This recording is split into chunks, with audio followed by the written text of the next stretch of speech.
Hey everyone, Justin here from the Bill Coors Wellness Center, coming at you with your week 4, the final week of our Go for the Goal challenge that has spanned all the way from June through the end of August. So we are approaching the last full week to complete your goal for Go for the Goal. And with that said, this is our last strength training routine for week 4, where we are going to take the level down a little bit in anticipation of you going out and having the most energy possible to go out and crush that goal that you have set yourself for the role specific category of Go for the Goal. So with that said, keep in mind that all of the rep ranges that are listed in the description below and that I'm going to tell you about for each of these exercises today are general recommendations, and don't feel like you have to stick to those if it's taking you above a perceived exertion of 7 out of 10. What does 7 out of 10 feel like? That's going to feel moderately hard, and you should be able to get at least 2, but more close to 3 repetitions left in the tank from each of these exercises. So make sure you're not working anywhere close to failure. I don't want it to feel super hard. It should feel just moderately hard, and you should be saving at least 2 to 3 reps in the tank. So with that said, let's go ahead and go over these 2 supersets. The format follows the same format as we've done the past 3 weeks, which is we've got 3 exercises per set or per superset. You're going to rest 30 to 60 seconds between exercise 1A, 1B, and 1C. And then once you finish that's 1 set. You'll rest about 1.5 minutes, more if you need it. And then you're going to roll back through that another 2 times for a total of 3 sets with strength 1 superset, and the same thing with strength 2's superset. So with that said, make sure you have some sort of weight. We're not going to be going nearly as heavy as we were last week or week 2, but make sure you have something, whether it's a pair of dumbbells or a duffel bag, backpack that you can weight down a little bit. Either of those will work very well. And so you're going to start with whatever your weight implement is. If it's a backpack, if it's a bag, I'm going to be holding it like this on either side, so that when I do my Bulgarian split squat that I'm going to show you in just a second, I can squat down and curl it up. I'm going to show you the demo with dumbbells, but the options there for you, if you had heavier soup cans or jugs of water, that would work as well. So we're doing a Bulgarian split squat. This is a rear foot elevated, so make sure you have a couch, a bench, a step stool, something that you can elevate that back leg on. Most of the weight's coming through the front leg though. The back leg is providing a little bit of stability, but it shouldn't be pushing to help you get up. We're going to sink down to the bottom, making sure that the toe starts pointed forward and stays that way. Knee stays over the toe. I'm sinking down as low as I can get. I'm curling at the bottom, and then I'm standing back up. We're shooting for 10 to 12 of these, but of course, if you make it to 7 and that's already starting to feel moderately hard, or like you might only be able to get 2 or 3 more, then stop there. Again, chest stays up, I curl, and then I drive through the middle of my foot to get me back to standing. Make sure you're creating enough separation from that front leg and whatever you've got the back leg elevated on, so that when you drop down and break at the hips and knee at the same time, your heel is not coming off the floor. The entire foot should stay flat on the floor the entire time. Once you've finished 10 to 12 on your weak leg, go ahead and switch to your strong leg. And then your 1B exercise is a chest press with a glute bridge. So get your weights ready. You're going to pop down to your back. And then we are going to drive through the heels to bring the glutes up and the butt up. And then I am going to take my weights.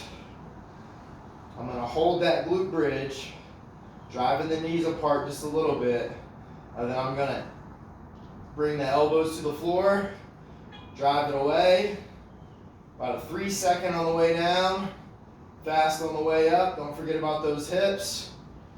Inhale on the way down, exhale as you press. And you're shooting for around 10 to 12 there as well.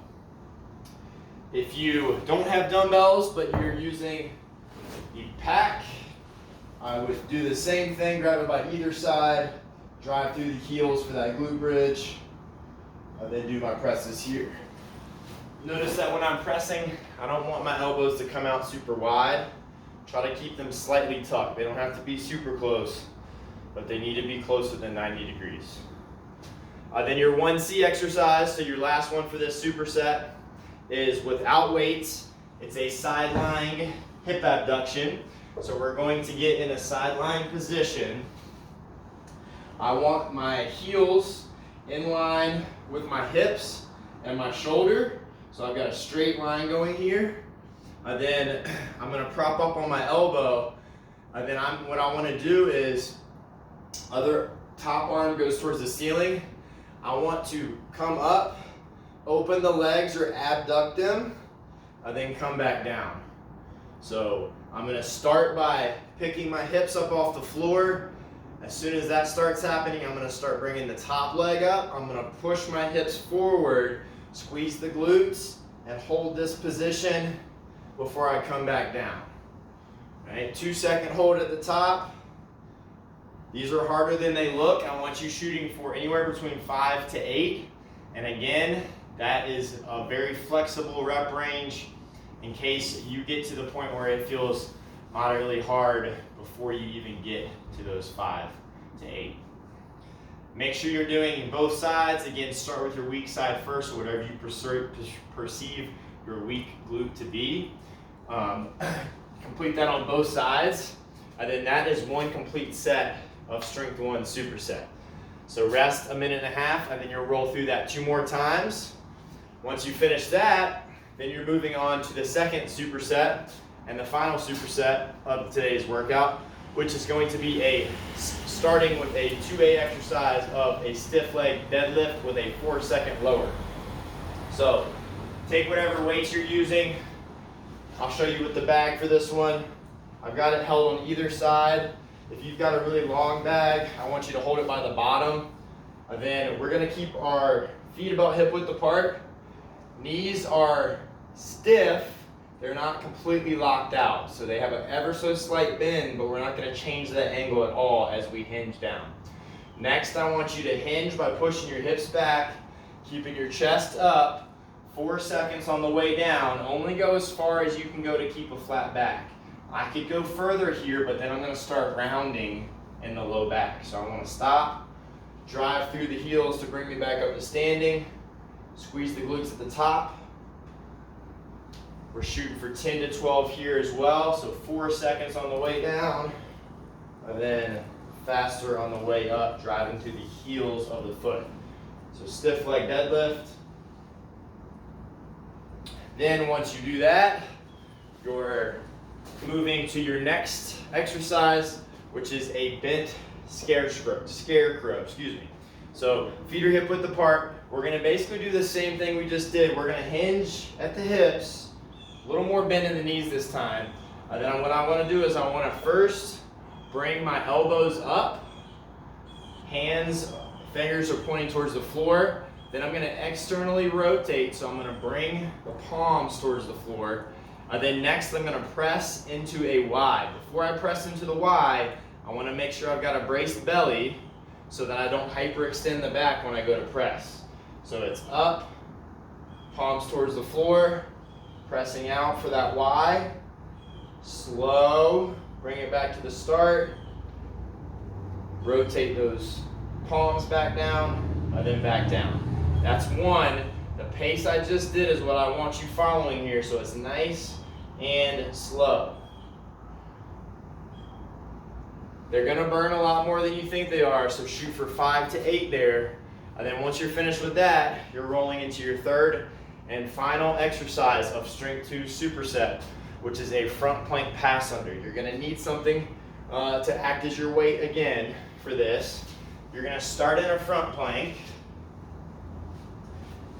high plank here. Feet are hip width apart, hands are shoulder width apart.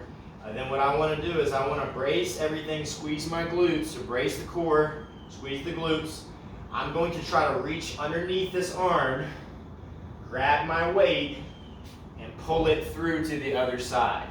When I go to do this pull, I want to minimize any movement with the body.